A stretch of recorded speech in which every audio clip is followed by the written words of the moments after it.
Bismillah wa bihamdih. Assalamualaikum warahmatullahi wabarakatuh.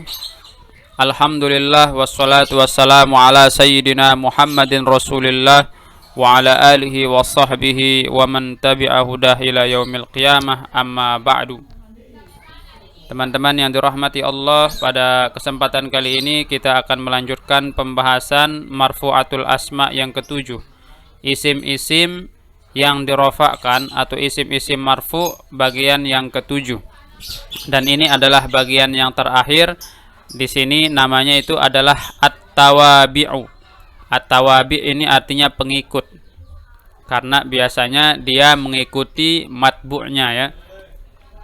Ammat tawabi'u, adapun tawabi itu fasayati bayanuha fil majrurati, akan datang pembahasannya pada isim-isim yang majrur.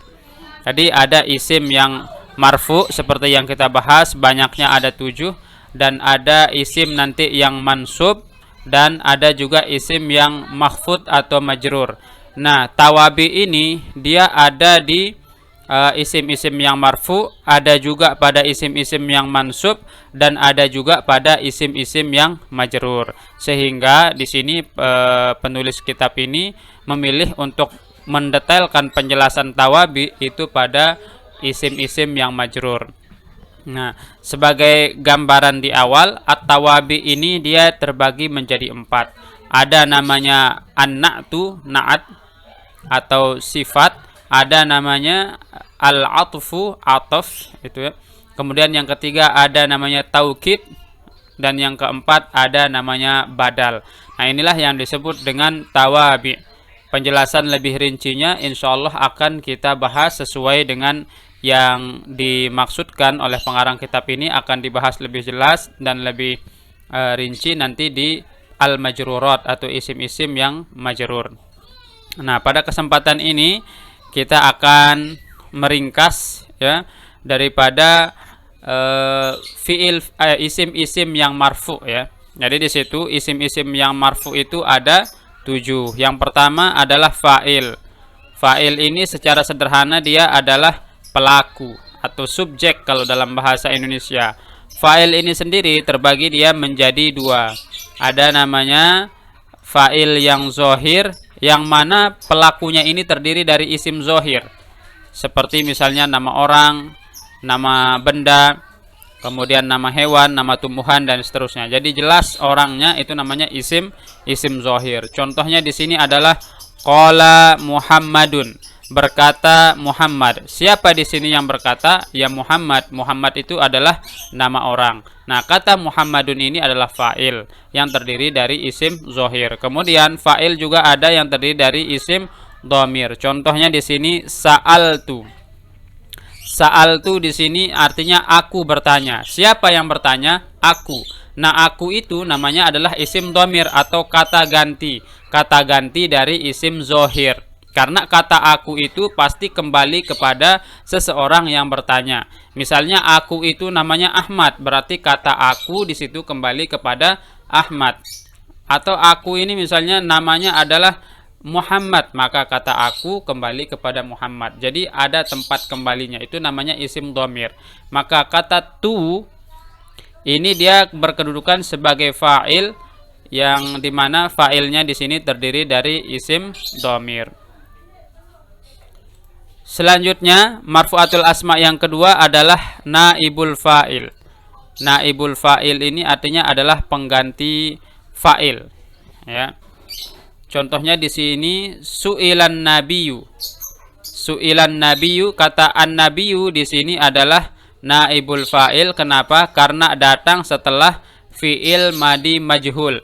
Jadi kalau setelah fi'il majhul itu pasti adalah naibul fa'il, sedangkan setelah fi'il maklum pasti adalah fa'il. Nah, di sini karena dia datang setelah fi'il mabni majhul, di sini adalah fi'il madi ya, mabni majhul, su'ila artinya ditanya. Siapa? An-nabiyyu, nabi. Ya, nabi ditanya lah, begitu artinya. Kata an-nabiyyu di sini adalah naibul fa'il yang terdiri dari isim zohir. Kemudian ada juga naibul fa'il itu yang terdiri dari isim dhamir. Contohnya adalah umirtu. umirta, kamu diperintah. Nah, kata ta ini ya, huruf ta ini adalah isim dhamir yang kedudukannya sebagai naibul fa'il. Karena jatuh setelah fi'il majhul ya. Selanjutnya yang ketiga adalah mubtada. Ya, mubtada. Contohnya mubtada ini juga dibagi dua, ada yang zahir, ada yang dhamir ya. Contohnya di sini Ahmadu ustazun. Ahmad adalah seorang ustadz. Yang mubtada di sini adalah kata Ahmadu ya.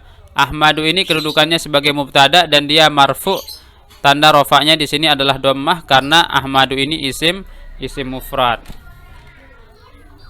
Nah, kata Ahmadu ini terdiri dari isim zahir. Ya, kata Ahmadu terdiri dari isim zahir. Selanjutnya, kata mubtada ini juga bisa dia terdiri dari isim dhamir. Contohnya di sini huwa maridun. Nah, huwa ini mubtada ya. Huwa di sini adalah mubtada yang artinya dia. Nah, dia ini adalah isim dhamir atau kata ganti.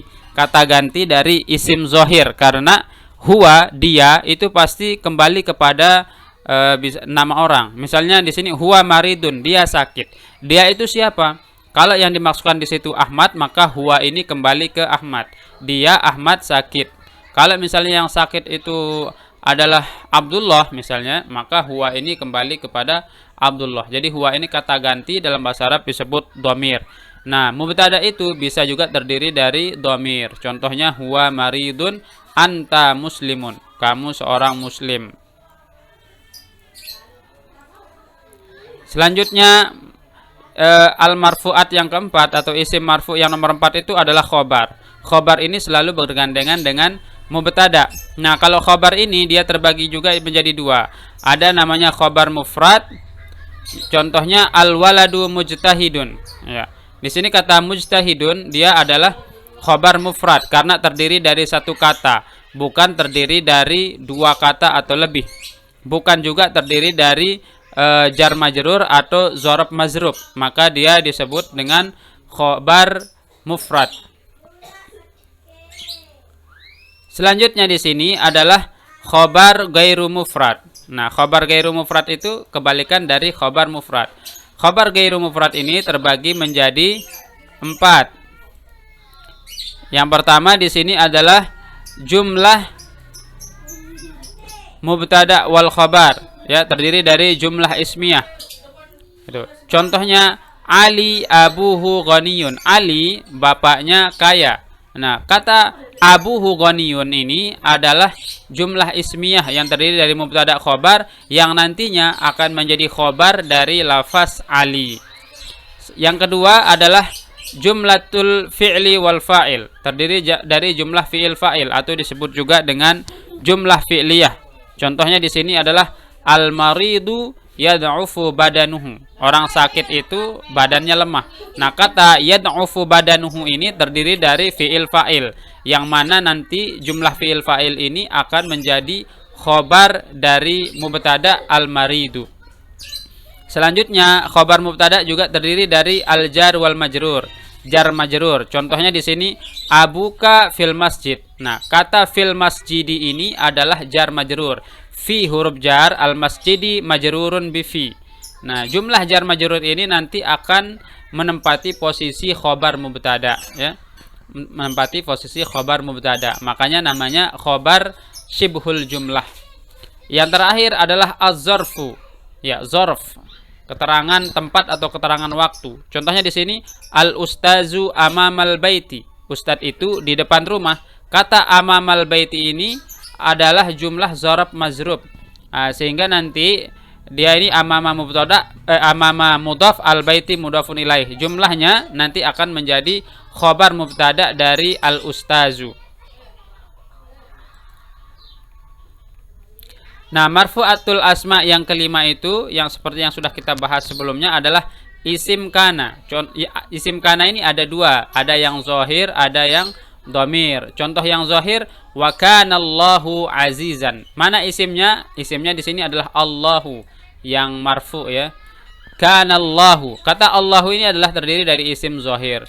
Selanjutnya isim kana ini juga terdiri dari isim domir. Contohnya di sini kuntu maridan. Mana isimnya? Isimnya di sini adalah domir tu. Ya, kuntu. Domir tu ini mabniun ala dham fi mahalli raf'in ismu kana. Dia ini mahal rafa menempati isim kana. Ya, kuntu. Asalnya itu kana plus ana menjadi kuntu maridon. Kemudian kana itu sendiri terbagi menjadi dua. Ada yang kana naqisoh, ada yang kana tammah. Kana naqisoh adalah kana yang punya amalan tarfaul isma wa tansibul khobar, merofakkan isim dan menasobkan khobar. Contohnya di sini kana Muhammadun nabiyan. Nah, kana di sini memiliki isim yaitu Muhammadun dan memiliki khobar yaitu nabiyan.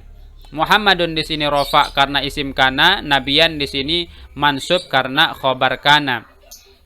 Lalu kana ada yang tamah. Tamah ini artinya adalah isim kana yang fiil kana yang membutuhkan membutuhkan fa'il ya, bukan membutuhkan isim dan khobar, tetapi dia membutuhkan fa'il.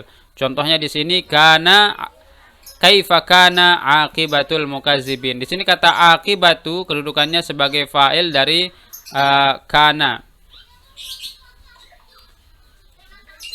Baik, selanjutnya yang keenam adalah khobar inna. Khobar inna ini memiliki amalan tansibul isma wa tarfaul khobar. Jadi di sini yang diperhatikan adalah khobarnya. Contohnya di sini khobar inna terbagi menjadi dua, ada yang mufrad, ada yang gairu mufrad. Contoh yang mufrad adalah innallaha alimun hakim. Innallaha, kata Allah di sini dia kedudukannya sebagai isim, kemudian kata alimun di sini kedudukannya sebagai khobar inna, makanya dia di sini marfu ya. Khobar inna di sini dia marfu. Kalau isimnya dia mansub, kebalikan dari kana. Nah, kata alimun ini dia termasuk khobar inna yang mufrad karena tidak terdiri dari jumlah ismiyah, tidak juga terdiri dari jumlah fi'liyah, dan tidak juga terdiri dari syibhul jumlah. Nah, sedangkan khobar inna yang gairu mufrad, contohnya di sini inna aliyan abuhu ghaniyun. Ya.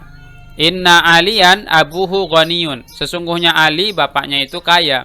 Nah, kata abuhu ghaniyun ini adalah jumlah mubtada khobar yang nanti jumlahnya ini akan menjadi berkedudukan sebagai khobar inna. Kemudian contoh yang kedua, innal muslimina yasumuna. Kata yasumuna di sini adalah jumlah fiil fa'il ya, yang nanti berkedudukan sebagai khobar inna. Selanjutnya inna abaka fil masjidi. Nah, kata fil masjidi ini adalah jumlah jar majrur yang nanti akan berkedudukan sebagai khobar inna. Innal ustaza amamal baiti. Kata amamal baiti ini nanti akan menjadi khobar inna.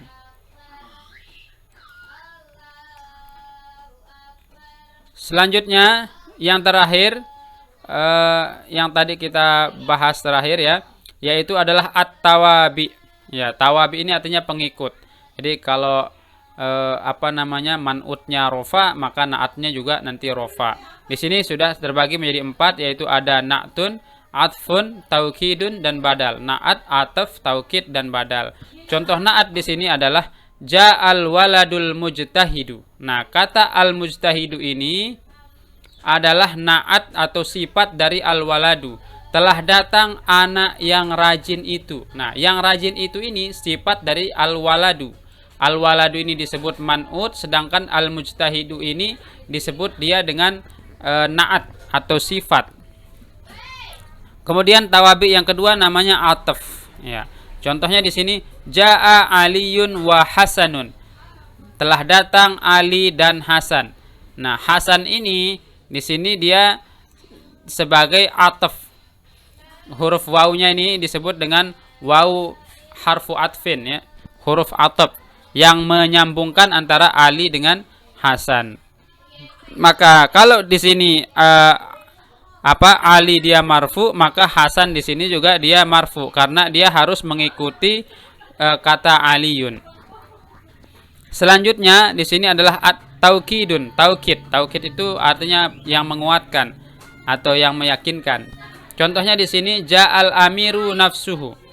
Telah datang amir itu atau pemimpin itu nafsuhu, sendiriannya. Maksudnya dia datangnya benar-benar sendiri. Nah, untuk menguatkan kata nafsuhu di sini dia berkedudukan sebagai taukid. Ya, namanya adalah taukid. Jadi harokatnya itu sama dengan al-amiru, mengikuti kata al-amiru di sini. Nafsun, ya, mengikuti al-amiru. Kalau dia al-amiru ini rofa, maka kata nafsuhu juga harus rofa. Makanya dia termasuk kepada isim-isim yang marfu. Tergantung dari man'utnya. Jadi tergantung dari matbu'nya. Kalau naatnya rofa, maka kalau man'utnya rofa, maka naatnya juga rofa. Seperti itu ya. Yang terakhir di sini badal. Badal ini artinya pengganti. Contohnya di sini jaa Muhammadun Rasulullah. Telah datang Muhammad. Siapa Muhammad? Rasulullah, adalah utusan Allah. Nah, kata rasulu di sini sebagai badal dari kata Muhammadun. Ya, sebagai badal dari kata Muhammadun. Badal ini bisa fungsinya untuk lebih menjelaskan lagi siapa itu Muhammad. Jaa Muhammadun, telah datang Muhammad. Bisa jadi Muhammad yang lain gitu. Tetapi setelah ditambah dengan Rasulullah, maka tidak mungkin Muhammad yang lain, tetapi Muhammad yang menjadi Rasul, yaitu Nabi Muhammad SAW. Nah gitu. Kata Rasulu di sini adalah badal dari kata Muhammadun. Karena Muhammadun ini dia rofa, maka Rasulu ini juga dirofakan karena dia termasuk tawabi atau pengikut. Nah, demikian ringkasan dari pembahasan marfu'atul asma. Sudah cukup panjang ya, dan ini tidak perlu kita bahas lebih rinci karena sudah dibahas satu persatu pada pertemuan sebelumnya. Ini hanya untuk meringkas saja dari apa yang sudah kita bahas sebagai poin inti dari pembahasan sebelum-sebelumnya. Demikian kita akhiri pembahasan kali ini dengan sama-sama melafazkan hamdalah dan doa kafaratul majlis. Alhamdulillahirabbil alamin. Subhanakallahumma wa bihamdika asyhadu an la ilaha illa anta astaghfiruka wa atubu ilaik. Wassalamualaikum warahmatullahi wabarakatuh.